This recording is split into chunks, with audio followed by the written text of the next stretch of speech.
অনুগত আল্লাহর কাছে হওয়া, আত্মসমর্পণ করা, এটাকে যিনি আত্মসমর্পণ করে তাকে বলা হয় মুসলিম।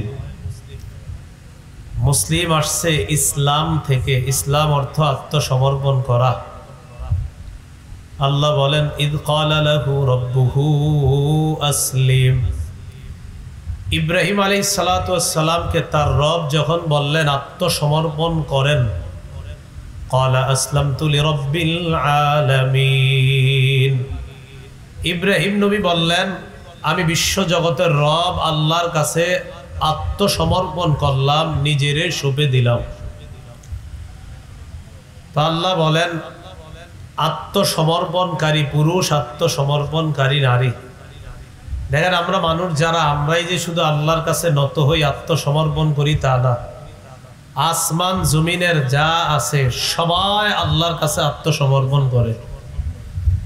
সূরা আলী ইমরানের ৮৩ নম্বর আয়াতে আল্লাহ বলেন ওয়ালাহু আসলামা মান ফিস সামাওয়াতি ওয়াল আরদ। আসমান এবং জমিনের যা আছে সবাই তার কাছে আত্মসমর্পণ করে নত হয়। আল্লাহ আমাদের সকলকে আল্লাহর কাছে একনিষ্ঠভাবে নত হওয়ার তৌফিক দান করেন। তা আল্লাহ বলছেন ইন্নাল মুসলিমিনা ওয়াল মুসলিমাত। আত্মসমর্পণকারী পুরুষ, আত্মসমর্পণকারী নারী। ওয়াল মুমিনিনা ওয়াল মুমিনাত। ঈমানদার পুরুষ, ঈমানদার নারী। এই ঈমানদার দ্বারা উদ্দেশ্য মুখেও বলতে হবে ঈমান আনছি, কলবের মধ্যে ঈমান থাকতে হবে।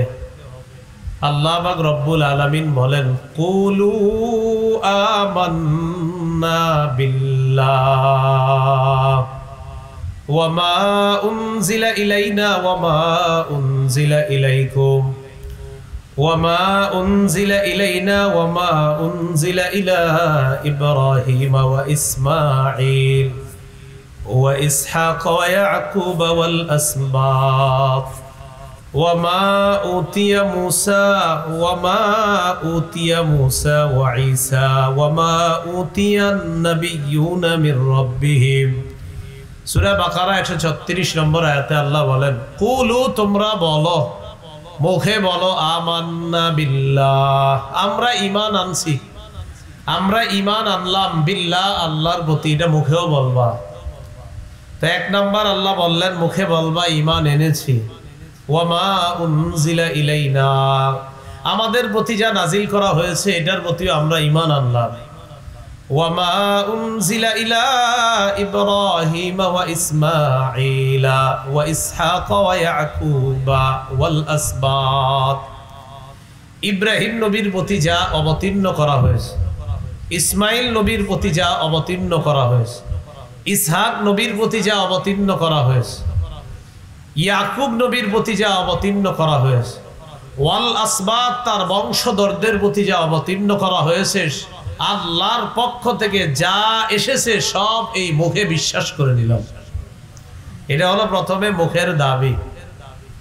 এরপরে আল্লাহ বলেন ওয়ামা উতিয়া মুসা ওয়া ঈসা, মুসা নবীকে যা দেওয়া হয়েছে তাওরাত, ঈসা নবীকে যা দেওয়া হয়েছে ইনজিল। এই জায়গায় উদ্দেশ্য হলো আসমানি তাওরাত, আসমানি ইনজিলকেও আমরা বিশ্বাস করে নিলাম।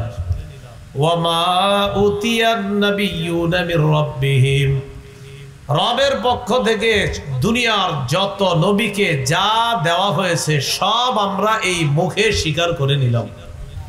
এটার নাম হলো মুখে ঈমান আনা।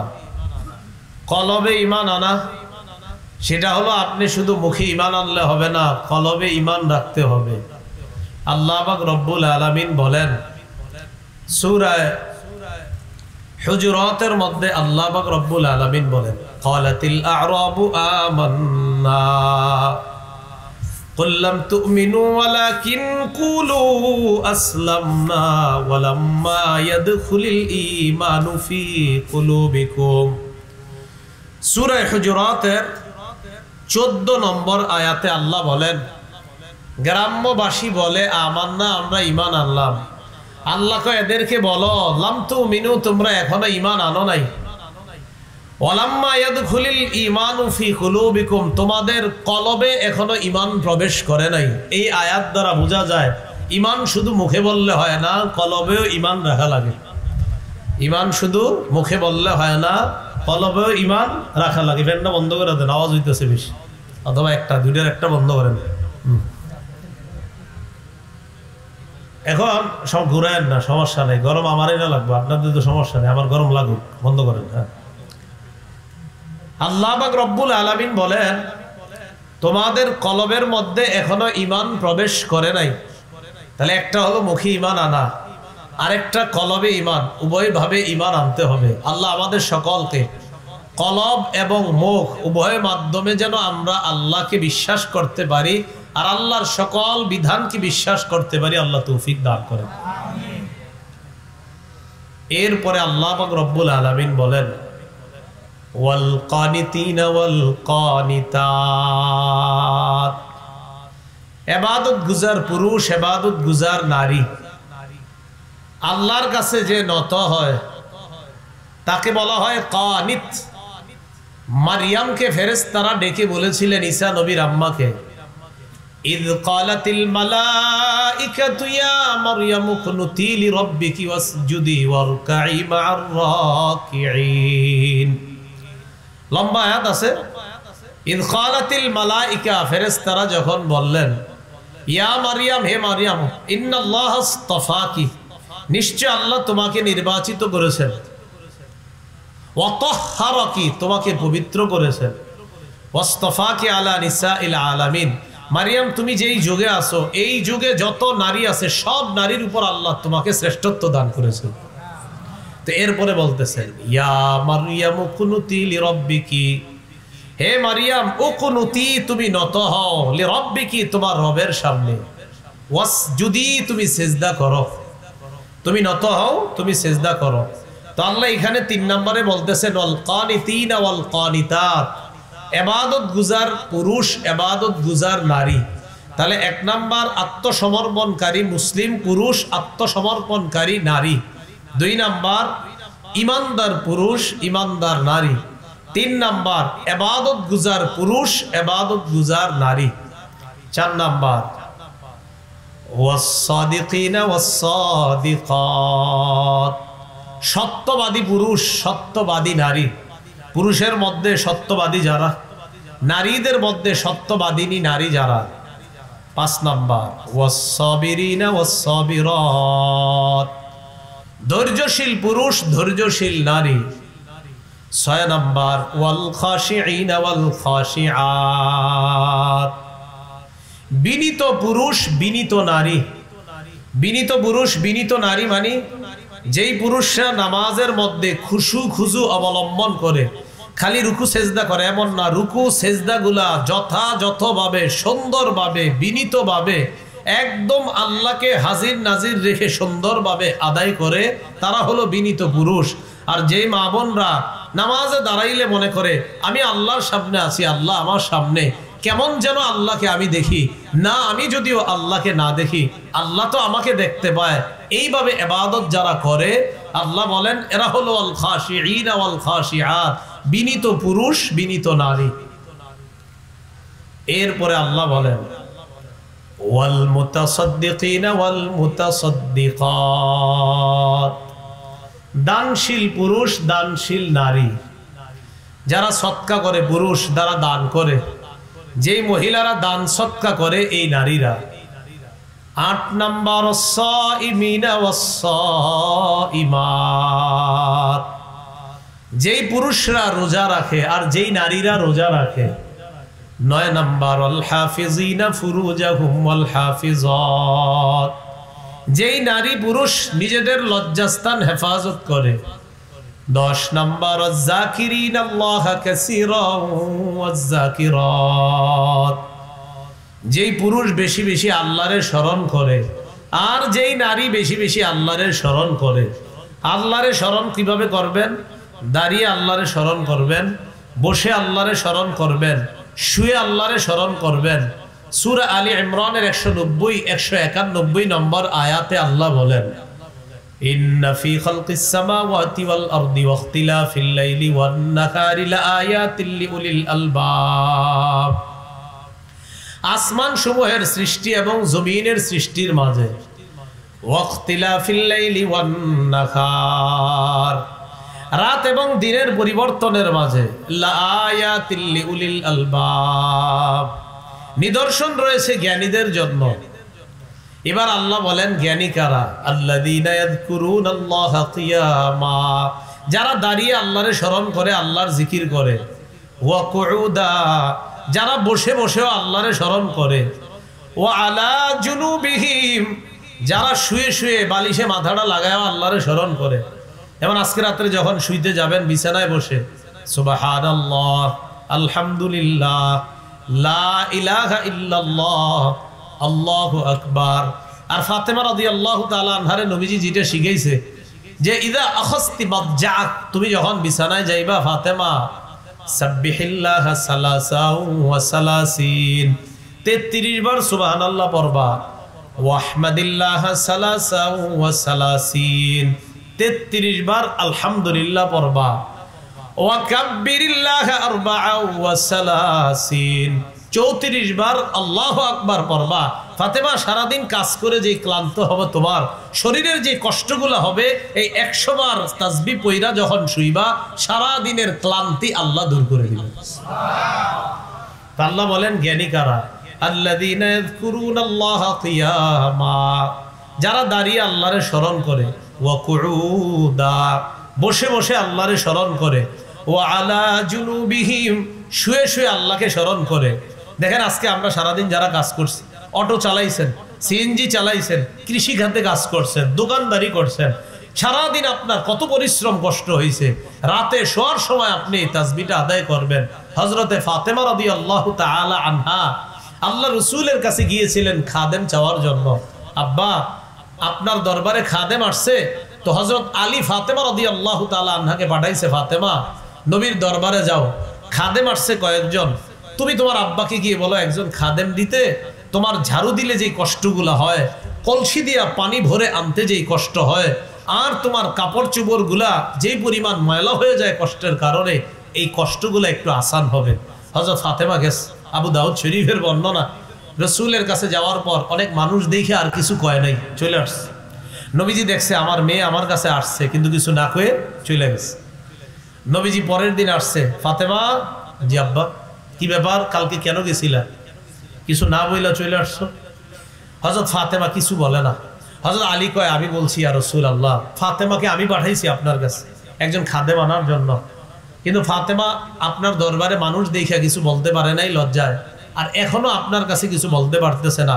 ফাতেমা কাজ করতে করতে হাতে কোমরে অবস্থা খুব খারাপ হয়ে গেছে, কলসি টানতে টানতে তার কোমরে দাগ পড়ে গেছে, ঝাড়ু দিতে দিতে তার কাপড় একটু বর্বর ময়লা হয়ে যায়। তাই আমি বলছিলাম আপনার দরবার থেকে একটা খাদেম চেয়ে নেওয়ার জন্য।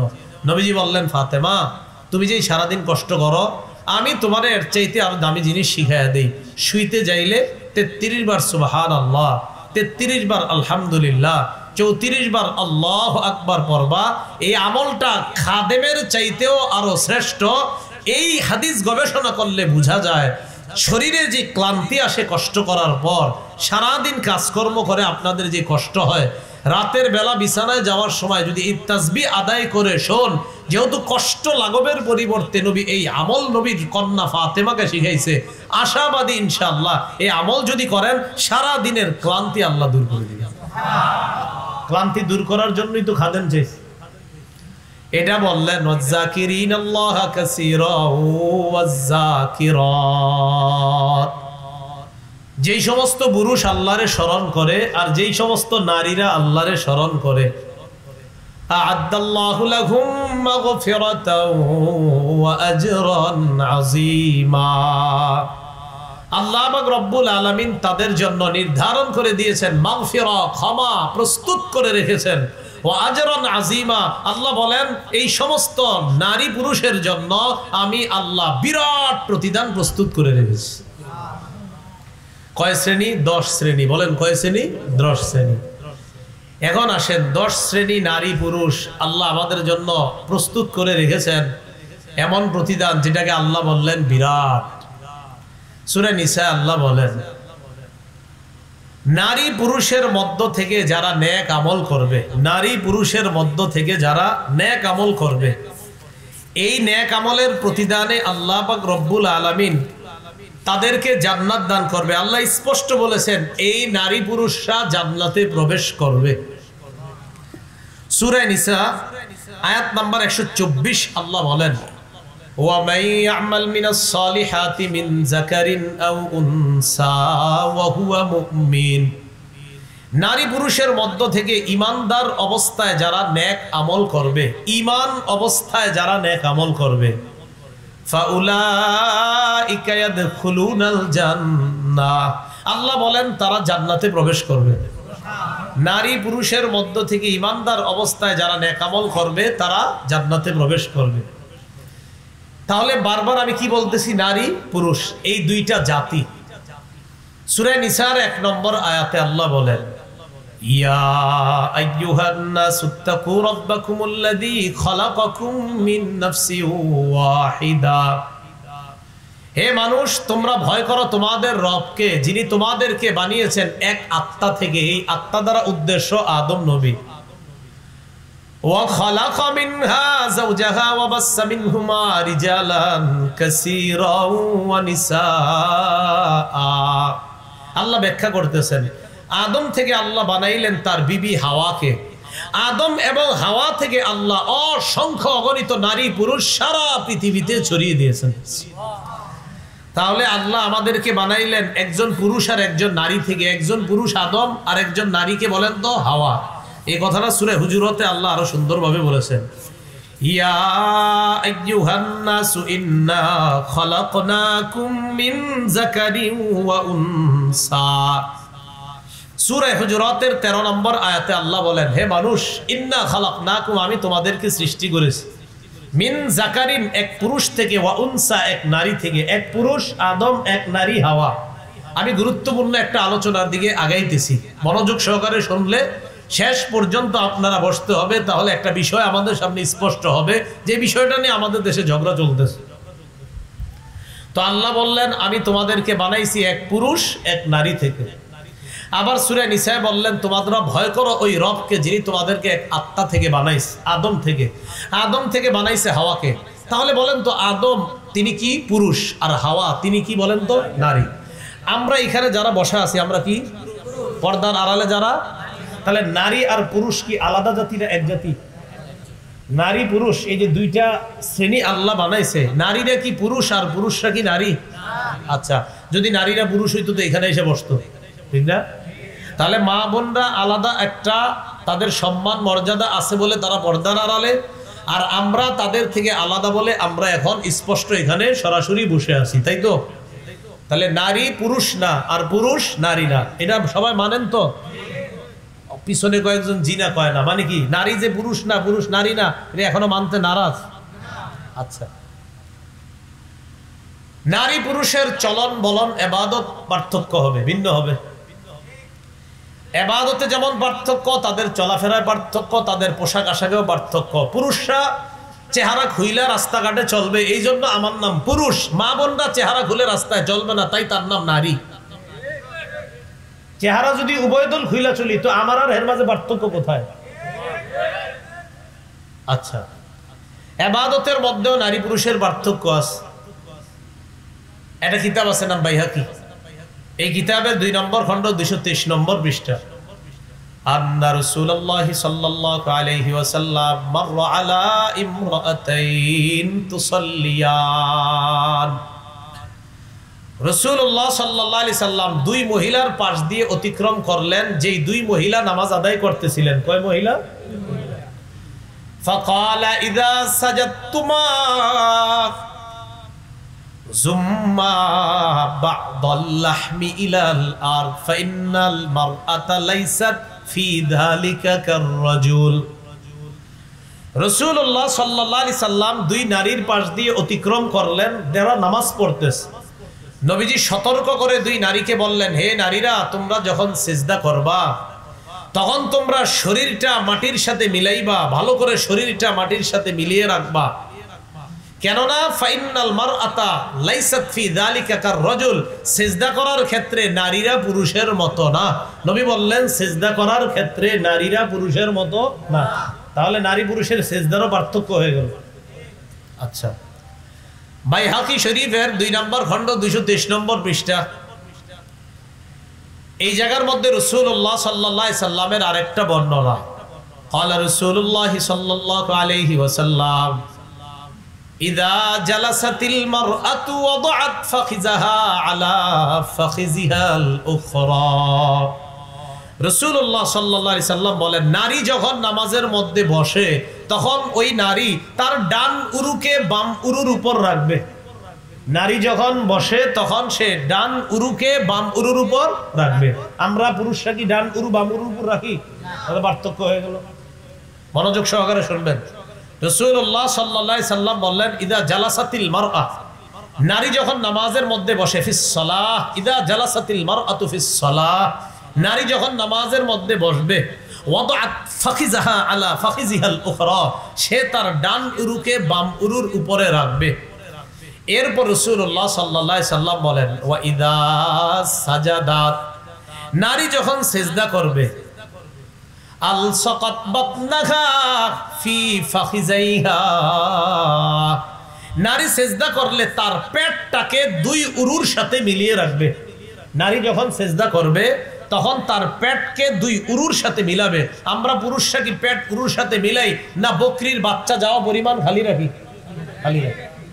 তাহলে রাসূল বললেন, নারী যখন সিজদা করবে সে তার পেটকে 2 উরুর সাথে মিলাবে। নবীজি তাআলা ইয়ানজুরু ইলাইহা, এই নামাজি যেই নারীটা তার পেটকে উরুর সাথে মিলায় আর নামাজে বসলে ডান উরুকে বাম উরুর উপর রাখে, এই নারীর দিকে আল্লাহ তাকায়। তাকানোর পর ফেরেশতাদেরকে বলে, হে ফেরেশতারা, উশহিদুকুম আন্নী ক্বাদ গফারতু লাহা, আমি তোমাদেরকে সাক্ষী রাখলাম এই মেয়েটাকে, এই নারীটাকে আমি মাফ করে দিলাম। তাহলে ইবাদতে নারী পুরুষের পার্থক্য আছে, বসায় পার্থক্য, সেজদায় পার্থক্য। তাবরানী শরীফের বর্ণনা 22 নম্বর খণ্ড 19 এবং 20 নম্বর পৃষ্ঠা, রাসূলুল্লাহ সাল্লাল্লাহু আলাইহি সাল্লামের সাহাবী ওয়াইল ইবনে হুজুর, এই ওয়াইল ইবনে হুজুর রাদিয়াল্লাহু তাআলা আনহুর বর্ণনা, তিনি বলেন, জিতুন নবিয়্য সাল্লাল্লাহু আলাইহি ওয়াসাল্লাম, আমি রাসূল সাল্লাল্লাহু আলাইহি সাল্লামের কাছে আসলাম।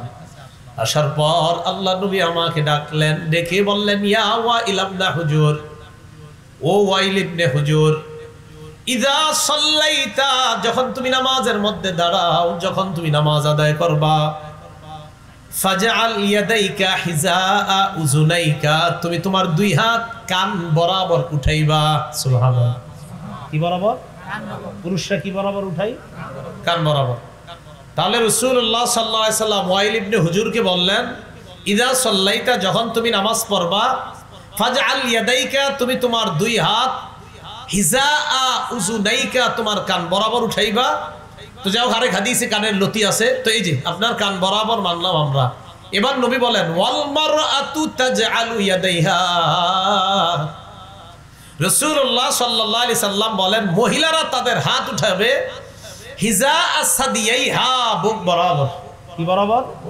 তাহলে পুরুষ কান বরাবর, নারী বুক বরাবর। তো হাত উঠানোর মধ্যে নারী পুরুষের পার্থক্য আসেনি? সেজদায় আসেনি? বসায় আসেনি?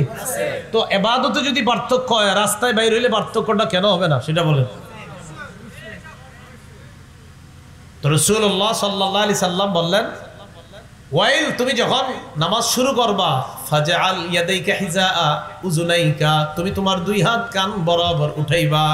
ওয়াল মারআতু তাজআলু ইয়াদাইহা হিজাআ সাদিয়াইহা, আর নারীরা হাত উঠাবে তাদের বুক বরাবর। তাহলে পুরুষ বলেন কান বরাবর, পুরুষ, আর নারীরা বুক বরাবর। একটা কিতাব আছে নাম মুসান্নাফ আব্দুর রাজ্জাক, এই কিতাবের 3 নম্বর খণ্ড 138 নম্বর পৃষ্ঠা, হযরত আলী রাদিয়াল্লাহু তাআলা আনহুর বর্ণনা, তিনি বলেন, ইদা সাজাদাতিল মারআ, নারী যখন সিজদা করবে, ফালতাহতাফিজ, সে তখন জড়ো সরু হয়ে সিজদা করবে। নারী যখন সিজদা করবে, সে জড়ো সরু হয়ে সিজদা করবে। হযরত আলী রাদিয়াল্লাহু তাআলা আনহু বলেন, নারী সেজদা করবে জড় সরু হয়ে সেজদা করবে। তাহলে নারীকে হযরত আলী বললেন যেন জড় সরু হয়ে কি করে বলেন তো সেজদা করে। এটা হাদিস থেকে আমরা স্পষ্ট বুঝলাম। একটা কিতাব আছে আপনার নাম মুসান্নাফু ইবনি আবি শাইবা। এই কিতাবের 2 নম্বর খণ্ড 302 1 নম্বর খণ্ড 302 নম্বর পৃষ্ঠা। সুইলা আন আব্দুল্লাহ ইবনে আব্বাস রাদিয়াল্লাহু তাআলা আনহুমা قال, আব্দুল্লাহ ইবনে আব্বাস থেকে বর্ণনা, তিনি বলেন সুইলা, আব্দুল্লাহ ইবনে আব্বাসকে জিজ্ঞাসা করা হয়েছে নারী তার হাত উঠাবে কিভাবে, নারী তার হাতটা উঠাবে কিভাবে। এটা আব্দুল্লাহ ইবনে আব্বাসকে জিজ্ঞাসা করছে। নারী নামাজ পড়বে কিভাবে, সেজদা দিবে কিভাবে, রুকু করবে কিভাবে, অর্থাৎ নারীর নামাজটা কেমন আব্দুল্লাহ ইবনে আব্বাসকে জিজ্ঞাসা করা হলো। সুইলা আন সালাতিল মারআ, নারীর নামাজ কেমন হবে জিজ্ঞাসা করা হলো। তিনি জবাব দিলেন, আপনারা যদি পারেন সাধারণ জনগণ 2টা আরবি যদি বলেন মুখস্থ করেন খুব সুন্দর। তিনি বললেন তাজতামিউ ওয়া তাহতাফিজু, পারবেননি? তাজতামিউ ওয়া তাহতাফিজু, সুন্দর 2টা আরবি। তাজতামিউ ওয়া তাহতাফিজু, এটার অর্থ হলো নারী পুরা নামাজটাই পড়বে জড়ো সরো হয়ে, পুরুষের মতো না, বরং নারী জড়ো সরো হয়ে সে নামাজ আদায় করবে। আর রাসূল হাদিসে বলছে নারী যখন জড়ো সরো হয়ে নামাজ আদায় করে কা আস্তারি মা ইয়াকুনু লাহা, এটা নারীর পর্দার ক্ষেত্রে বেশি সহায়ক হয়। নারীর আর পুরুষের শারীরিক পার্থক্য আছে কিনা? তো রাসূল বলেন নারী যখন জড়সড় হয়ে নামাজ পড়ে কাস্তারি মা ইয়াকুনু লাহা, তখন তার শারীরিক একটা পর্দা আছে, এই পর্দার ক্ষেত্রেও সহায়ক হয়। তা আব্দুল্লাহ ইবনে আব্বাস বললেন তাজতামিউ ওয়া তাহতাফিজু, জড়সড় হয়ে নারী তার নামাজ আদায় করবে। আতা ইবনে আবি রবাহ থেকে বর্ণনা, তাকে জিজ্ঞাসা করা হয়েছে, আতা ইবনে আবি রবাহ তাকে জিজ্ঞাসা করা হয়েছে নারী কিভাবে নামাজ আদায় করবে। এটাও মুসান্নাফে ইবনে আবি শাইবা 2 নম্বর খণ্ড 270 নম্বর পৃষ্ঠা আছে। তিনি বললেন যে পুরুষ হাত উঠাবে কান বরাবর আর নারী তার হাত উঠাবে বুক বরাবর। তাহলে বলেন তো, হাত উঠানো, বসা, সেজদা করা, সেজদার মধ্যে একটা অবস্থা থাকা, নারী আর পুরুষের এই ইবাদতের পার্থক্য আছে না নাই? তো আমি বুঝাইতে চাইলাম ইবাদতে যদি পার্থক্য থাকে, বাহিরে যখন নারী পুরুষ বের হবে তখন তাদের চলন বলনে পার্থক্য আছে না নাই? আছে, যে দলিল কোরআনে আছে। সুবহানাল্লাহ। সূরা নূরের 31 নম্বর আয়াতে আল্লাহ বলেন ওয়ালা ইয়াদরিবনা বিআরজুলিহিন্না লিয়ুলাবা মা ইউখফিনা মিন জিনাতিহিন্না। কেউ হাসবো না। নারীরা তাদের 2 পা সজোরে নিক্ষেপ করবে না, যেন তাদের গোপন সৌন্দর্য প্রকাশ পেয়ে যায়। এই গোপন সৌন্দর্যটা প্রকাশ পেয়ে যেতে পারে, অন্য কেউ হাসাহাসি করতে পারে নারী যদি জোরে হাঁটাহাঁটি করে।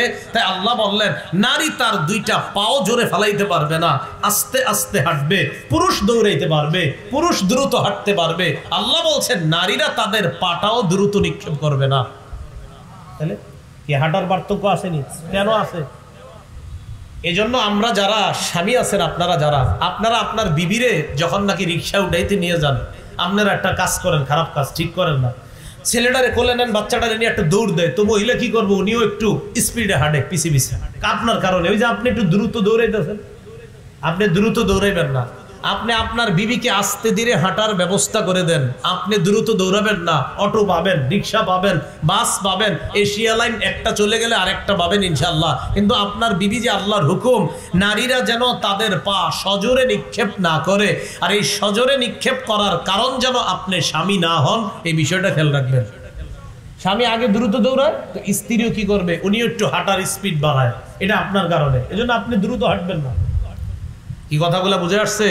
তাহলে নারী পুরুষের ইবাদতে পার্থক্য, চলাফেরায়ও কি আছে? এবার বলেন, যদি চলাফেরায় পার্থক্য থাকে, পোশাক আশাকে পার্থক্য আসেনি? খুব মন দিয়ে বুঝবেন। আল্লাহ পাক রব্বুল আলামিন সূরা আহজাবের 59 নম্বর আয়াতে বলেন ইয়া আইয়ুহান নাবিয়্যু কুল্লি আজওয়াজিকা ওয়া বানাতিকা ওয়া নিসাইল মুমিনিনা ইউদনিনা আলাইহিন্না মিন জালাবিবিহিন্না যালিকা আদনা আন ইউরাফনা ফালা ইউযাইন ওয়া কানাল্লাহু গফুরুর রহিমা। হে নবী, আপনি আপনার বিবিদেরকে বলেন আপনার কন্যাদেরকে বলেন, মুমিনদের নারীদেরকে বলেন, ইউদিনিনা আলাইহিন্না, তারা যেন নিজেদের উপর টেনে নেয়, মিন জালাবি বিহিন্না, তাদের চাদরের কিছু অংশ। তারা যখন ঘরের বাহিরে যাবে তখন যেন নিজেদের উপর টেনে নেয় তাদের চাদরের কিছু অংশ। এই আয়াতের ব্যাখ্যা আব্দুল্লাহ ইবনে আব্বাস বলেন, আমার আল্লাহু নিসাআল মুমিনিনা ইযা খারাজনা মিন বুয়ুতিহিন্না ফি হাজা আইয়ুগাত্তিনা উজুহাহুন্না মিন ফাওকি রুউসিহিন্না বিল জালাবিব। বলেন আমার সাথে, আল্লাহ নারীদেরকে আদেশ করেছেন তারা যখন প্রয়োজনে বাহিরে যাবে তখন তারা মাথার উপর থেকে চেহারা ঢেকে, মুখ ঢেকে পর্দার সহিত বাহিরে যাবে। তাহলে আল্লাহ নারীদেরকে আদেশ করেছেন তারা যখন কোনো প্রয়োজনে বাহিরে যাবে তাদের মাথার উপর, দেখেন কি বলছে, আইয়ুগাত্তিনা, তারা যেন ঢাকে, উজুহাহুন্না, তাদের চেহারা, মিন ফাওকি রুউসিহিন্না, মাথার উপর থেকে তারা যেন তাদের চেহারাটা ঢাকে, এরপর তারা বের হবে। তো বলেন পুরুষ আর নারী উভয়ে বের হবে, উভয়ের বের হওয়ার মাঝে পার্থক্য আছে না নাই? তাহলে হাঁটারও পার্থক্য আছে, আবার উভয়ের বের হওয়ারও পার্থক্য আছে। এবার দেখেন নারী কোন পোশাকে বের হবে না। সূরা আহজাবের 33 নম্বর আয়াতে আল্লাহ বলেন, ওয়াকারনা ফি বুয়ুতিকুন্না ওয়ালা তাবাররাজনা তাবাররুজাল জাহিলিয়াতিল উলা। নবী আপনার বিবির মাধ্যমে সারা দুনিয়ার নারীদেরকে বলেন, ওয়াকারনা ফি বুয়ুতিকুন্না, নারীরা তোমরা ঘরে অবস্থান করবা, তোমরা তোমাদের ঘরে অবস্থান করবা, ওয়ালা তাবাররাজনা তাবাররুজাল জাহিলিয়াতিল উলা, প্রাক জাহিলি যুগের নারীরা যেইভাবে রাস্তায় বের হতো এইভাবে তোমরা বের হবা না। আল্লাহ বলে দিলেন বের হবা কিভাবে, মুখ ঢেকে বের হবা, জাহিলি যুগের নারীদের মতো বের হবা না। তাহলে সূরা আহজাবের 59 নম্বর আয়াতে বললেন মুখ ঢেকে বের হতে হবে, আর 33 নম্বর আয়াতে বলছেন শোনো জাহিলি যুগের নারীদের মতো বের হবা না। জাহিলি যুগের নারীরা কিভাবে বের হইতো, এই গলা থেকে তারা যে জামাটা পরতো দুই পাশে তারা ফাড়া রাখতো, নাউজুবিল্লাহ। মা বোনরা যে জামাটা পরতো তারা দুই পাশে ফাড়া রেখে, কানাত তামশি বাইনা ইয়াদাই রিজাল, পুরুষরা যেই রাস্তায় হাঁটতো ওই রাস্তায় পুরুষদের মাঝখানে গিয়ে তারা চলাফেরা করতো জাহিলি যুগে। আল্লাহ বললেন এই জাহিলি যুগের নারীদের মতো বের হবা না। তাহলে বলেন তো জাহিলি যুগের নারীদের মতো বের হবে না আমাদের মা বোনরা? হ্যাঁ, প্রয়োজনে বের হলে কি ঢেকে বের হবে? এটা সূরা আহজাবের 59 নম্বর আয়াতে বলছে প্রয়োজনে মুখ ঢেকে বের হবে। আচ্ছা, মুখ ঢেকে বের হলে ফায়দা কি? আল্লাহ বলেন যালিকা আদনা আইয়ুরাফনা ফালা ইউযাইন, এতে তাদেরকে চেনা সহজ হবে যে তারা নারী। একটা নারী যখন বোরকা পরে মুখ ঢেকে বের হয়ে তারা চলবে তখন চেনা সহজ হবে, হ্যাঁ তারা নারী, তারা কারো সম্মানিতা মা, কারো বিবি, কারো কন্যা, কারো মেয়ে। আল্লাহ বলে ফালা ইউযাইন, যখন একটা ছেলে বুঝবে একজন সম্মানিতা নারী আমার সামনে দিয়ে যায়, ফালা ইউযাইন, তখন ওই নারীটাকে আর উত্তপ্ত করা হবে না, টিজ করা হবে না, ইফটিজিং বন্ধ করার স্লোগানও দেওয়া লাগবে না। আমি আল্লাহর বিধান, তোমরা মেনে নাও। আল্লাহর বিধান মেনে নিলে ওই ইফটিজিং বন্ধ স্লোগান এটাও লাগবে না, আল্লাহর বিধান মানলে এমনি বন্ধ হয়ে যাবে। পর্দা ছাড়া আপনি পোস্টারে লিখলেন ইফটিজিং বন্ধ করুন, অথচ আপনার পর্দা নাই, আপনার চেহারা খোলা, চুলগুলা খোলা। আল্লাহ বলছে না চুল ঢাকো, চেহারা ঢাকো, তাহলে তোমাকে ইফটিজিং, তোমাকে টিজ করা হবে না। তোমার ফালাই জাইনার অনুবাদ হলো ওই নারীদেরকে টিজ করা হবে না, টিজের বাংলা উত্তপ্ত করা হবে না। তাহলে বলেন তো মুখ ডেকে বের হইলে উপকারিতা কি? তাদেরকে কি কেউ অ্যাসিড মারবে? বিসমিল্লাহ। আপনাদের এলাকার 5 বখাটে ছেলে এক কলেজের সামনে গিয়ে দাঁড়াইছে।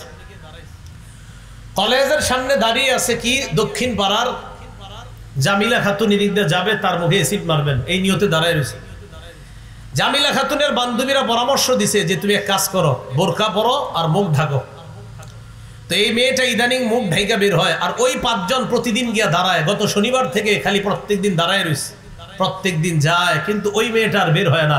আসলে ওই মেয়ে ডেলি বের হচ্ছে, ওরা দেখে না, খালি খোঁজে কই। সবাই দেখে পর্দা অলি আপনার মুখ ঢাইকা ঢাইকা, তো তাদের টার্গেট হলো ওই উত্তর পাড়ার অমুকে তো মুখ ঢাকে না। এখন এরা খোঁজ খবর নিয়ে বুঝতে পারলো মেয়েটা মনে হয় আর কলেজে আসে না। আসলে মেয়ে ডেলি কলেজে আসতেছিল, ডেলি ক্লাস করতেছিল। শুধু মুসলিম বান্ধবীরা অন্যান্য পর্দানেশীন মেয়েরা বুদ্ধি দিছে, মুখ ঢাকো, তাহলে তোমার আর চিনবে না, অ্যাসিড মারার আর তোমার মুখে অ্যাসিড পড়ার ভয় করবে না। এই মেয়েটার মুখ ঢাকার কারণে ছেলেগুলা খালি তারে তালাশ করে, কোথায় দেখেন তো মুখ ঢাকার উপকারিতা আছে না নাই। তাহলে এবার আপনাদের কাছে শুনতে চাই, পর্দা কি মুখ সহ না মুখ ছাড়া? তো আমি যদি আপনাদের আব্বার মতো হই, আমার সামনে কি মুখ ঢাকা লাগবে কিনা? হ্যাঁ, মনে করেন আমার সামনে একটা মেয়ে, আমি হেরে পড়াইতেছি বালেগা, তো আমি হের শিক্ষক হিসাবে বাপের মতো। আমি শিক্ষক হিসাবে কিসের মতো? তো শিক্ষক হিসাবে বাপ, আপন বাপ তো না। শিক্ষক উনি শিক্ষক, আপন বাপ না। আপন বাপের সাথে পর্দা করা লাগে না, শিক্ষক 100 বার বাপ হলেও পর্দা করা লাগবে। আচ্ছা, সহিহ বুখারীর একটা বর্ণনা শুনেন, 4213 নম্বর হাদিস সহিহ বুখারীর। এই হাদিসের বর্ণনাকারী আনাস রাদিয়াল্লাহু তাআলা আনহু। রাসূলুল্লাহ সাল্লাল্লাহু আলাইহি সাল্লাম যখন বিয়ে করলেন হযরত সফিয়া রাদিয়াল্লাহু তাআলা আনহাকে, নবীজির বিবি সফিয়া। এই সফিয়া হলেন ইহুদিদের নেতা হুয়াই ইবনে আখতবের কন্যা, আরেক নেতার কন্যা। তো নেতার কন্যা মুসলমান হয়েছে, মুরব্বী সাহাবীরা পরামর্শ দিলেন, ইয়া রাসূলুল্লাহ, যেহেতু নেতার কন্যা আপনি বিয়ে করেন, তাহলে তার মর্যাদা রক্ষা হবে, কারণ আপনি আমাদের মাঝে সবচেয়ে সম্মানিত। এজন্য এই মেয়েটা যদি আপনার বিবি হয় তো তার সম্মান, মর্যাদা এবং তার মনটাও ভালো থাকবে। এটা সাহাবীরা পরামর্শ দিছে, যেহেতু সম্ভ্রান্ত বংশের মেয়ে। নবী বিয়ে করছে। মন দিয়ে শুনেন, আমরা এখান থেকে পর্দার বিধান, মুখ ঢাকা লাগবে কিনা এটা আমরা জানবো। বিয়ে করার পর হযরত সফিয়া রাদিয়াল্লাহু তাআলা আনহার সাথে রাসূল সাল্লাল্লাহু আলাইহি সাল্লাম বাসর করার জন্য আকামা রাসূলুল্লাহ সাল্লাল্লাহু আলাইহি সাল্লাম বাইনাল মাদিনা বাইনা খায়বার ওয়াল মাদিনা সালাসা লায়াল, 3 রাত অবস্থান করলেন খায়বার এবং মদিনার মাঝখানে। কেন? যে হযরত সফিয়ার সাথে বাসর হবে এবং সফরের মধ্যে এটা। এখন নবীজি বাসর হওয়ার পর পুরুষের পক্ষ থেকে অলিমা খাওয়ানো সুন্নত। ছেলে বিয়ে করার পর যখন বাসর হবে, এরপর ছেলের পক্ষ থেকে অলিমা খাওয়ানো কি সুন্নত। যদিও আমরা বরযাত্রী নিয়ে মেয়ের বাড়িতে 300 জন যাই, আর মেয়ের বাপ ঋণ কইরা 3টা গরু জবাই করে নির্লজ্জের মতো সবাই খাইতে যাই। যাই হোক, এখন ছেলে অলিমা করা সুন্নত। এখন আমরা নাম বানাইছি বরযাত্রী, আর আমরা খালি উল্টাটা করবো, যেটা নবী করবো এটা না, খালি উল্টাটা। আর প্রত্যেক বাপ চিন্তা করে না, আমার ছেলের আজকে বিয়ে করাইছি, 2 দিন পর আমার মেয়েটারও তো বিয়ে দিব, এটা চিন্তা করে না। প্রথমে যখন মেয়ের বিয়ে করাবে কোনো বাপ, তখন মায়ের পক্ষ থেকে আস্তে আস্তে কয়, ছেলেটারে পালছিয়া 25 বছর 30 বছর, তো যাই হোক আপনাদের মেয়েরে দিবেন। একটা ফ্রিজ যদি দেন, এই ফ্রিজ ছেলে ব্যবহার করবেন, আপনার মেয়েই ব্যবহার করবে। আর সোফা টোফা যদি দেন, এগুলো তো আপনারা বেড়াইতে এসেই বসবেন। আর যদি খাট দেন, এটাতে আপনার মেয়েই শুইবে, মানে আর ছেলে শুইব না। তো এইভাবে বলে না, আমরা দেখেন যৌতুক টৌতুক চাই না, নাউজুবিল্লাহ, এটি হারাম প্রথা। তো এমনি আপনার খাট এটা কি যৌতুক, ফ্রিজ এটা কি যৌতুক? তো আপনার টোটাল হয়তো 1.5-2 লাখ টাকা হয়, এটা তো আত্মীয় দিতেই পারে, এটা আনছে মনে করেন ওই কোয়াটোয়া। এখন যখন নিজের মেয়ের বিয়ে দিব, ঠিক 180 ডিগ্রি পল্টি নেয় এই মা।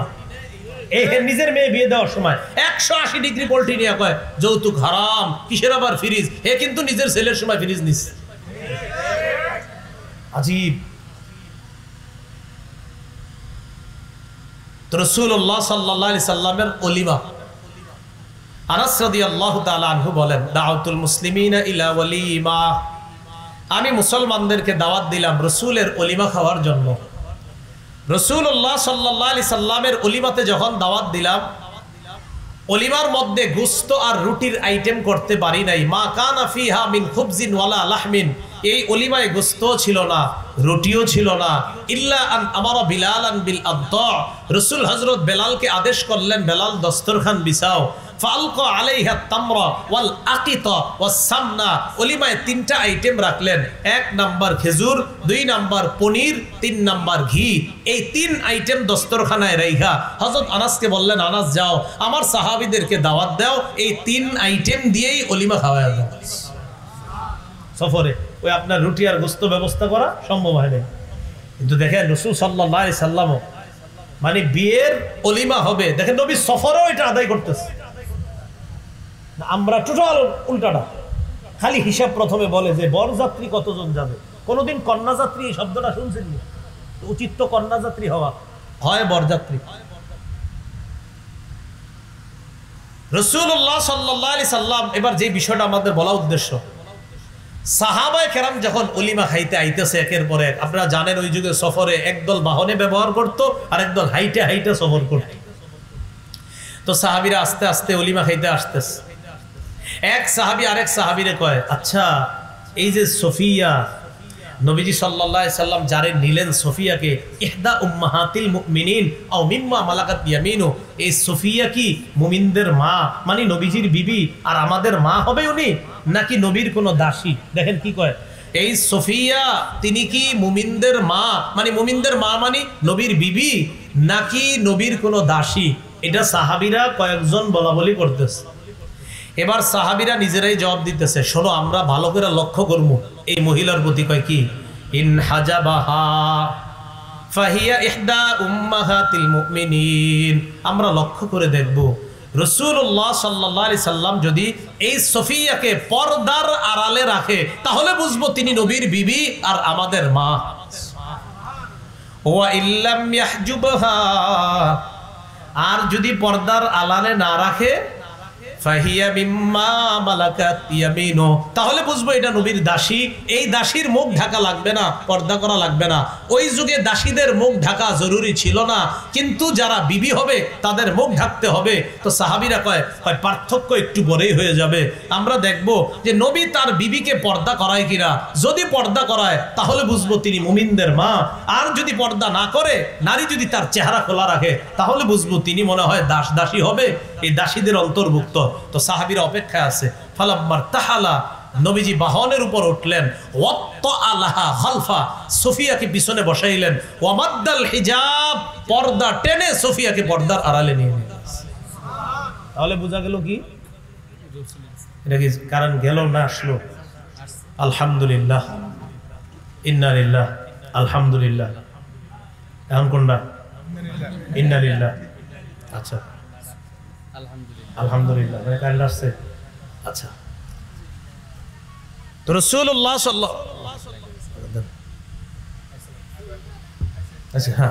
রাসূলুল্লাহ সাল্লাল্লাহু আলাইহি সাল্লাম, ইকু লাগবে না ভাই, ইকু লাগবে না।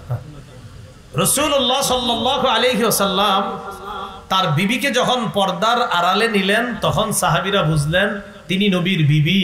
যদি পর্দার আড়ালে না নিতেন তো তারা বুঝতো তিনি কোনো দাসী। তাহলে বলেন তো মুখ ঢাকার জরুরি আছে না নাই? আচ্ছা, সূরা আহজাবের 53 নম্বর আয়াত, মনোযোগ দিয়ে কথাগুলো মনে রাখেন। এই আয়াতে আসছে নবীজি সাহাবায়ে কেরামকে মাঝে মাঝে তার বিবিদের কাছে পাঠাইতেন। কেন? প্রয়োজনীয় কোনো জিনিস চাওয়ার জন্য নবী পাঠাইতেন। আবু হুরায়রা বা কোনো সাহাবীকে পাঠাইতেন, যাও আম্মা জানদের ঘরে গিয়ে দেখো যে ওই প্রয়োজনীয় জিনিসটা আছে কিনা, এরকম পাঠাইতেন।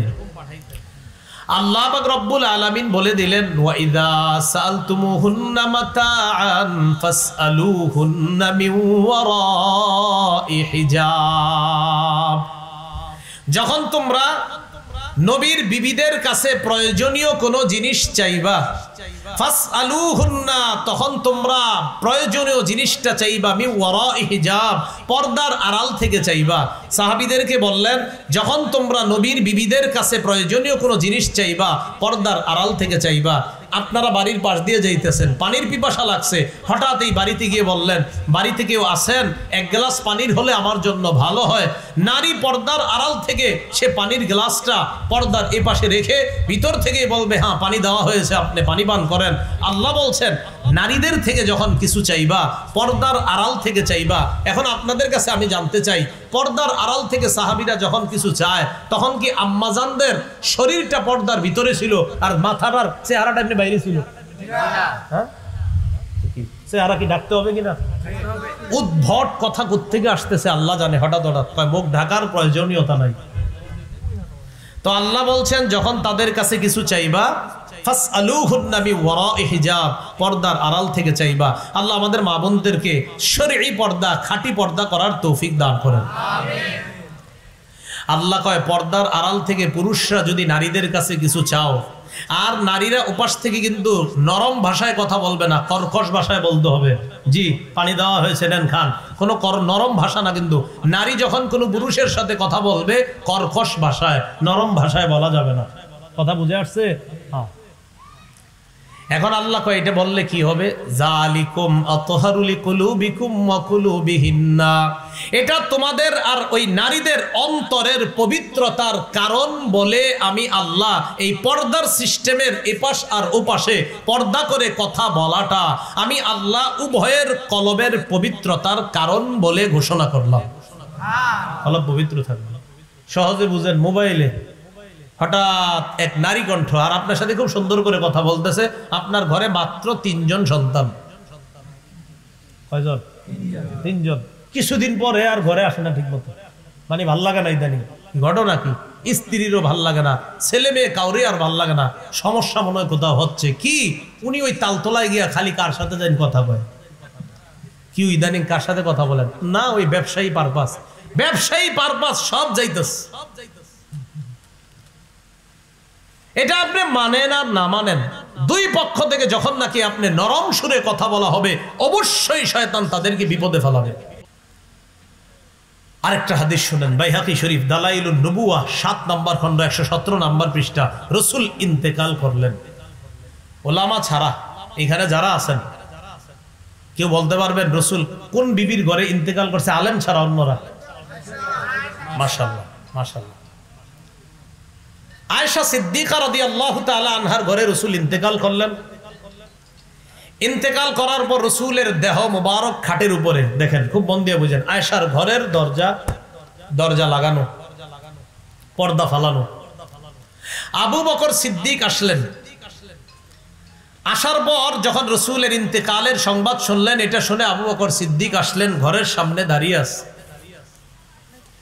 ঘরের সামনে দাঁড়িয়ে থাকার পর ফাস্তাজানা আবু বকরিন ফি বাইতি ইবনাতিহি আয়েশা, নবীজি বাহির থেকে দাঁড়ায়া তার কন্যা আয়েশার ঘরে প্রবেশের অনুমতি চাইলেন। কন্যার ঘরে বাবা প্রবেশ করার অনুমতি চাইতেছে। কথাটা মন দিয়ে বুঝতে হবে। কন্যার ঘরে বাবা অনুমতি চাইতেছে, মা আয়েশা আমি কি আসবো? আমি আবু বকর। আম্মা জান আয়েশা সিদ্দিকা একটু পরে বললেন, জি আব্বা আসেন। এখন হাদিসটা পুরোটা শুনলে আপনাদের বিষয়টা ক্লিয়ার হবে। ফাদাখালা আবু বকর, হযরত আবু বকর ঘরে ঢুকলেন। ওয়ান নিসাউ হাওলা, ওই ঘরের মধ্যে নবীর বিবি, অন্যান্য যে বিবিগুলা ছিল আম্মাজান আয়েশা ছাড়া সব বিবিরা নবীর দেহ মোবারকের পাশে ছিলেন। আবু বকর সিদ্দিক অনুমতি চাওয়ার অর্থ হলো, আয়েশা আমি কি ঘরে আসবো? আম্মাজান আয়েশা একটু পরে বললেন, যে আব্বা আসেন। কেন? ফাস্তাতারনা মিন আবি বকরিন, নবীর অন্যান্য বিবিরা আবু বকর ঘরে ঢোকার কারণে তারা নিজেদেরকে পর্দার আড়ালে নিয়ে গেলেন, মুখ ঢেকে ফেললেন। ইল্লা মা কানা মিন আয়েশা, আয়েশা মুখ ঢাকে নাই। আয়েশা ছাড়া অন্য বিবিরা মুখ ঢাকলো, আয়েশা কেন ঢাকলো না? আলেমরা না বুঝাইলেও সহজে বুঝবেন। আবু বকর ঢুকার পর আম্মাজান আয়েশা মুখ ঢাকে নাই, আর সব বিবিরা মুখ ডাকছে। বলেন তো আপনার আয়েশা কেন মুখ ঢাকে নাই? বাবা আর অন্য বিবিরা মুখ ডাকছে, পর্দা ফরজ না? এরপরেও কেবল মুখ খোলা রাখতে হবে। কেমনে কন? আর কেমনে বলে বুঝবেন?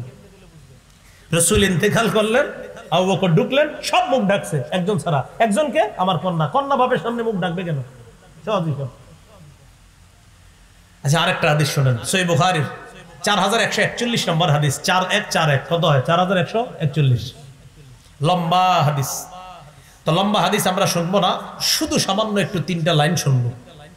আপনারা জানেন আম্মাজান আয়েশা সিদ্দিকা রাদিয়াল্লাহু তাআলা আনহার ব্যাপারে মুনাফিকরা একটা মিথ্যা অপবাদ দিয়েছিল। জোরে সরে বলেন নাউজুবিল্লাহ। তো আম্মাজান হার হারায় ফেলছে, গলার হার হারায় ফেলছে, হার হারায় ফেল। বিসমিল্লাহির রহমানির রহিম। আল্লাহুম্মা লাকাল হামদু ওয়া লাকাশ শুকর। হার হারিয়ে ফেললেন। হার হারানোর পর হার তালাশ করতে গিয়ে যখন নাকি হার পাইছে, পাওয়ার পর আসছে, আসার পর দেখে কাফেলার সব সদস্যরা চলে গেছে। আম্মাজান যে ছোট্ট একটা পালকির মতো ঘরের মধ্যে ছিলেন, যেটা সাহাবায়ে কেরাম এমনি আপনার ওজন করে, আপনার বহন করে বাহনের উপরে উঠায়া দেয়, সে পালকির মতো ছোট্ট ঘরটার মধ্যে আম্মাজান থাকলেও না থাকলেও মনে হইতো এরকম ওজন, মানে এত পাতলা মানুষ ছিলেন তিনি। তো আম্মাজান কয় সাহাবীরা মনে করছে আমি ভিতরে আছি, আসলে আমি তো ছিলাম না, এরা মনে করছে আমি আসি, কারণ আমি থাকলে আর না থাকলে সেম ওজন হইতো, এই জন্য এরা বুঝতো না আমি আসি না নাই, কিন্তু এরা মনে করছে আম্মাজান তো আসি, মানে আপনার ওজন এতটা পার্থক্য হইতো না, এত পাতলা ছিলেন। আম্মাজান নিজে বলতেছে আমি খুব পাতলা মানুষ ছিলাম। তো সাহাবীরা চলে গেছে, সবাই চলে গেছে। আম্মাজান আয়েশা সিদ্দিকা বলে ইন্না লিল্লাহি, আমি কি করব? নবীজি যখন মদিনায় যাবে, যাওয়ার পর আমারে যখন কাফেলার মধ্যে খুঁজে পাবে না, তখন নিশ্চিত কাউরে পাঠাবে আমারে খুঁজে বের করে নেওয়ার জন্য। থাক এখানে আমি বসে থাকি, বসে রইছি। মনে করেন আম্মাজান এখানে বসা মাঠের মধ্যে, আরো পিছনে একজন সাহাবী ছিলেন, নবীজির নাম সফওয়ান। কি নাম? এই সফওয়ান সবার পরে রওনা করছে, উনি বাহন নিয়ে সামনে যাবে, ওই সাহাবীদেরকে ধরে ফেলতে পারবে উনি। তো উনি পিছন থেকে আসতে আসতে আসতে আসতে হঠাৎ দেখে যেই জায়গায় সাহাবীদের কাফেলা ছিল সেখানে মানুষের মতো একটা ছায়া দেখা যায়। কিরে কে এটা? সামনে গেছে, আগায় গেছে। আম্মাজান আয়েশা বলেন আতানি, সফওয়ান আমার দিকে আসছে, আসার পর আরফানি হিনা রাআনি, আমারে দেখেই চিনতে পারছে আমি আয়েশা। আপনাদের মাথায় প্রশ্ন জাগবে, হুজুর আম্মাজান আয়েশারে সফওয়ান দেখা চিনলো কিভাবে? পর্দা করে নেই। আম্মাজান তো পর্দানিশীন নারী, চিনলো কিভাবে এটা যে আয়েশা? এটা তো অন্য কেউ হইতে পারে, কিন্তু বুঝলো কেমনে এটা আয়েশা? তা আম্মাজান কয় যে এই জাতীয় প্রশ্ন তোমার মাথায় আসতেই পারে, স্বাভাবিক। এই জন্য আম্মাজান জবাবও দিয়ে গেছে। ওয়াকানা কদ ইয়ারানি ক্বাবলা আইয়ুদরাবা আলাইয়াল হিজাব, কয় দুনিয়ার মানুষ উল্টা পাল্টা ভাববা না, সফওয়ান পর্দার বিধান নাজিলের আগে আমারে দেখছিল, তাই আমারে চিনতো আমি যে আয়েশা। আজকে আমারে দেখা চিনছে, তোমাদের মাথায় যেন এই কুবুদ্ধি না আসে যে আম্মাজানদের চিন্না ফেললো কিভাবে উনি যে আয়েশা। শোনো, আমি যে আয়েশা এটা পর্দার বিধান নাজিলের আগে আমারে দেখার কারণে সফওয়ান চিনতো আমি আয়েশা। আজকে আমারে দেখা চিনতে পেরেছে আমি আয়েশা, কেন? কারণ আগে দেখছিল আমি আয়েশা, বাকি পর্দার বিধান নাজিলের পরে কিন্তু আমারে আর কখনো দেখে নাই। হ্যাঁ, আজকে আমি ভাবছি এখানে আর কেউ নাই, আমি তো শুয়েছিলাম, মুখ ঢাকা ছিল না আমার। যেই মাত্র সফওয়ান আমারে দেখছে, শুধু এতটুকু বলছে ইন্না লিল্লাহি ওয়া ইন্না ইলাইহি রাজিউন। আর আমি সফওয়ানকে দেখা সাথে সাথে আমি বললাম খাম্মারতু ওয়াজহি বিল জিলবাব। বলেন আমার সাথে বাংলাটা, আমি সফওয়ানকে দেখা মাত্রই চাদর দ্বারা, ওড়না দ্বারা বা কাপড় দ্বারা আমার চেহারার সাথে সাথে ঢেকে ফেললাম। চেহারা ঢাকার দরকার কি? পর্দা, চেহারা পর্দার অন্তর্ভুক্ত। আচ্ছা, তাহলে চেহারা পর্দার অন্তর্ভুক্ত। আম্মাজান কয় খাম্মারতু, আমি ঢাকলাম, ওয়াজহি আমার চেহারা, বিল জিলবাব পর্দা দিয়ে, কাপড় দিয়ে, আলাদা ওড়না দিয়ে। কারণ আমি তো ওখানে প্রায় ঘুম অবস্থা হয়ে গিয়েছিল আমার। হঠাৎ যখন আমি কাউরে দেখলাম, থতমত খেয়ে সাথে সাথে আমার চেহারা ঢেকে ফেললাম। স্পষ্ট বক্তব্য, চেহারা এটা পর্দার অন্তর্ভুক্ত, এটা খোলা রাখা। আর আমি আপনি পুরুষরা একসাথে রাস্তায় হাঁটা, তো পার্থক্য কোথায়? পুরুষ চেহারা খুলে হাঁটবে, নারী চেহারা ঢেকে হাঁটবে। পুরুষ সেজদা আর নারীর সেজদা যদি আলাদা হয়, পুরুষের নামাজ আর নারীর নামাজ যদি আলাদা হয়, পুরুষের হাত উঠানো নারীর হাত উঠানো যদি আলাদা হয়, পুরুষের সৃষ্টিগত নারীর সৃষ্টিগত আলাদা একটা বিষয় আছে। নারীকে সৃষ্টিগতভাবে আল্লাহ পাক একটা অ্যাসিড দিয়েছেন, যেই কারণে নারীরা ত্বকের প্রতি বেশি আসক্ত। পুরুষকে সৃষ্টিগতভাবে আল্লাহ একটা অ্যালকালি দিয়েছে, এজন্য তারা মিষ্টির প্রতি আসক্ত। অ্যালকালি আর অ্যাসিড উভয়ের প্রতি আসক্ত হওয়া, এটা আপনার কেমিস্ট্রি প্রমাণ করে, রসায়ন বিদ্যা প্রমাণ করে। একটা আরেকটার প্রতি আসক্ত হওয়া, এটা বিজ্ঞানও প্রমাণ করে। তো বিজ্ঞানও স্বীকার করে নারী পুরুষ না, পুরুষ নারী না, একজন আরেকজনের দ্বারা সমস্যার সম্ভাবনা বেশি, এটা বিজ্ঞানও স্বীকার করে। তাহলে আমগো কথাটা মানতে সমস্যা কোথায়? এটা কে স্বীকার করে? হ্যাঁ, বিজ্ঞানও স্বীকার করে, কেমিস্ট্রি রসায়ন এটা স্বীকার করে। তো দেখেন এখন কি, তাহলে চেহারা আম্মাজান ঢাকলেন। তো আম্মাজান যে চেহারা ঢাকলেন, চেহারা কি পর্দার অংশের কারণে ঢাকলেন নাকি চেহারা পর্দার অন্তর্ভুক্ত না? আচ্ছা, এবার আরেকটা হাদিস শুনেন। আবু দাউদ শরীফের 2057 নম্বর হাদিস। আম্মাজান আয়েশা সিদ্দিকা রাদিয়াল্লাহু তাআলা আনহার বর্ণনা, তিনি বলেন দাখালা আলাইয়া আফলাহ ইবনু আবিল কুয়াইস, আমার কাছে আফলাহ ইবনু আবিল কুয়াইস প্রবেশ করলেন। আফলাহ নামে এক ব্যক্তি আমার ঘরে ঢোকার সাথে সাথে ফাস্তাতারতু মিনহু, আমি পর্দার আড়ালে চলে গেলাম। আমার ঘরে এক লোক আসছে, আমি পর্দার আড়ালে চলে গেছি। ওই লোক আমারে কয় আতাস্তাতিরিনা মিন্নি ওয়া আনা আম্মুক, আয়েশা তুমি আমার সাথে পর্দা করো কেন? আমি তো তোমার চাচা। তো যখন বলছে আমি তোমার চাচা, তুমি পর্দা করো কেন? আম্মা জান আয়েশা কয় মিন আইনা, আপনি আবার আমার কেমনে চাচা হন? আপনার তো আমি কোনোদিন দেখিনি, আমার চাচারদেরকে আমি চিনি, আপনি আমার কেমন চাচা? তো আফলাহ জবাব দিলেন, আর দাআত কি ইমরাআতু আখি, আমার ভাইয়ের বিবি তোমাকে দুধ পান করাইছে। আমার ভাইয়ের বিবি যেহেতু তোমাকে দুধ পান করাইছে, সেই হিসাবে আমার ভাইয়ের বিবি তোমার দুধ মা, আমার ভাই তোমার দুধ বাবা, আমি তোমার দুধ চাচা। আল্লাহ জানি বুঝছেন, বুঝছেননি? আয়েশা, তোমাকে আমার ভাইয়ের বিবি দুধ পান করাইছে, তো আমার ভাইয়ের বিবি তোমার দুধ মা, আমার ভাই তোমার দুধ বাবা, আমি তোমার দুধ চাচা, সেই হিসেবে আমি তোমার চাচা, তুমি আমার সাথে পর্দা করো কেন?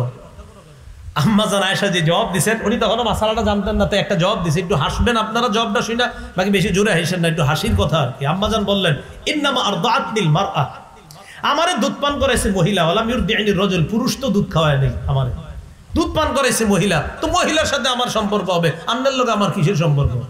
আম্মা জান বললেন।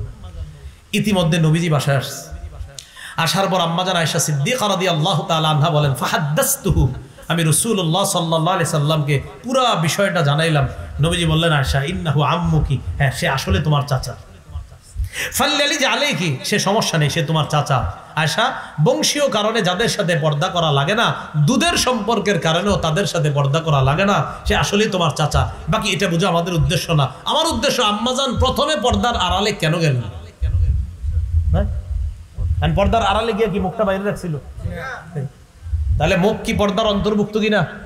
আচ্ছা, এবার আরেকটা হাদিস শুনুন।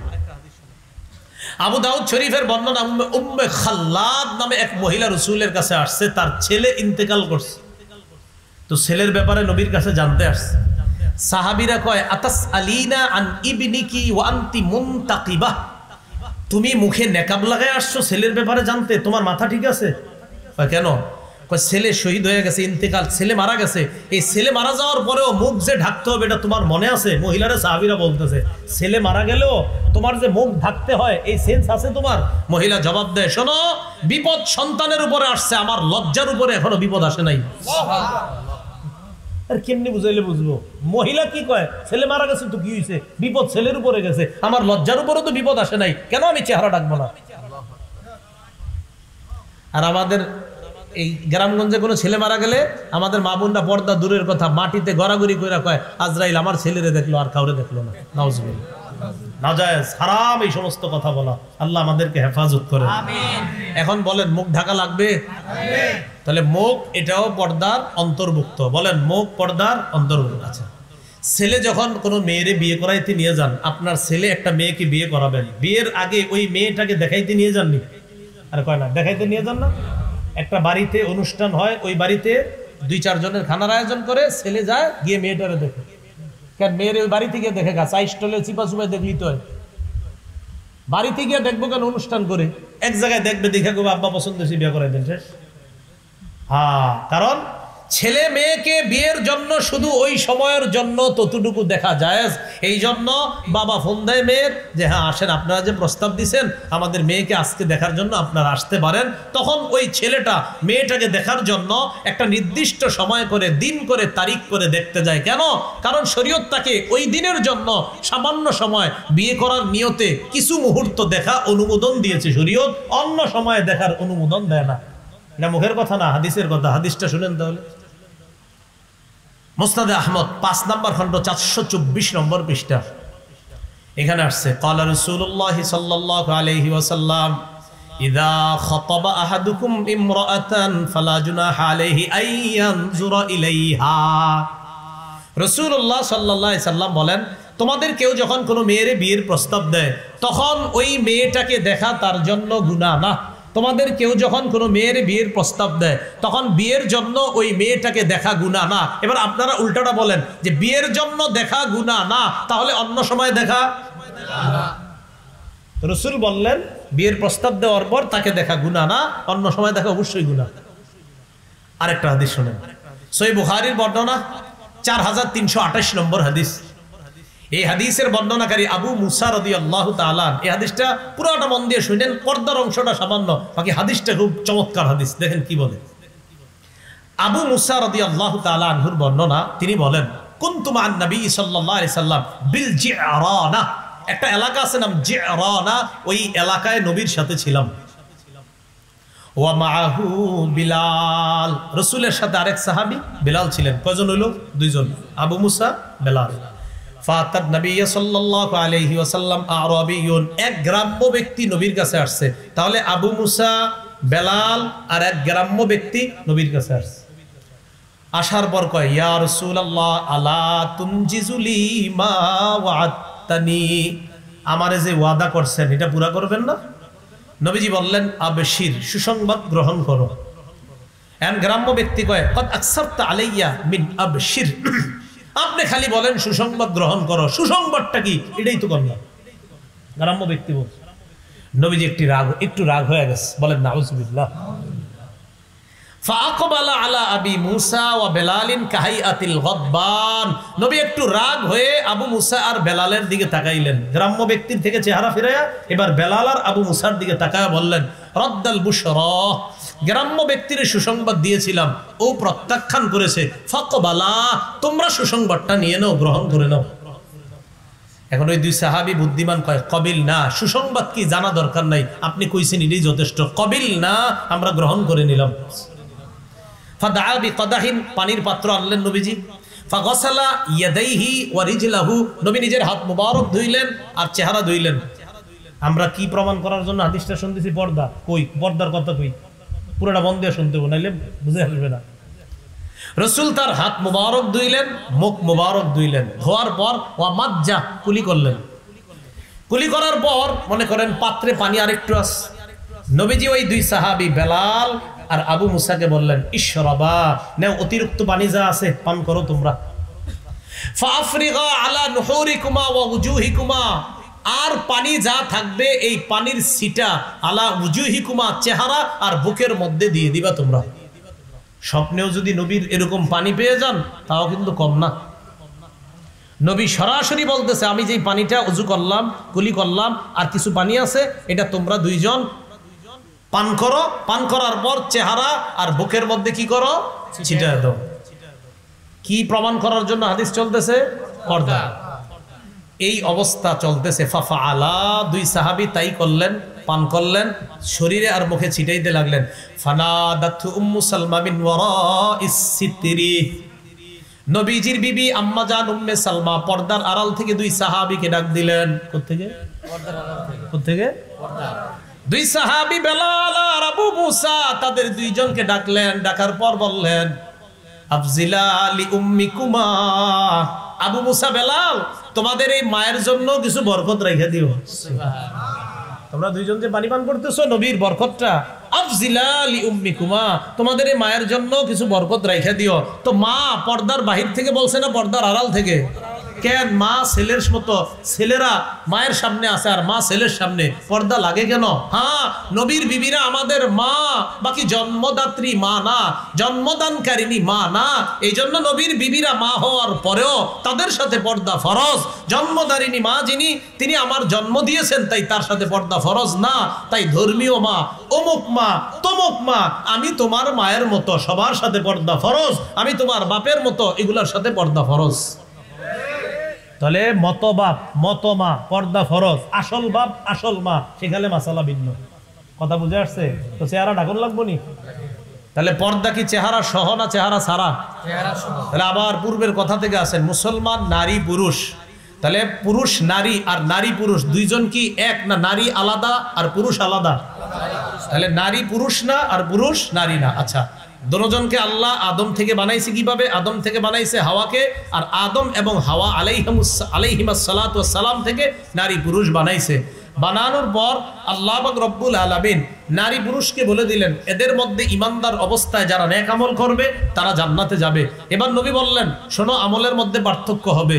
তোমাদের সেজদা, পুরুষের সেজদা আলাদা হবে। নারীদের হাত উঠানো, পুরুষের হাত উঠানো আলাদা হবে।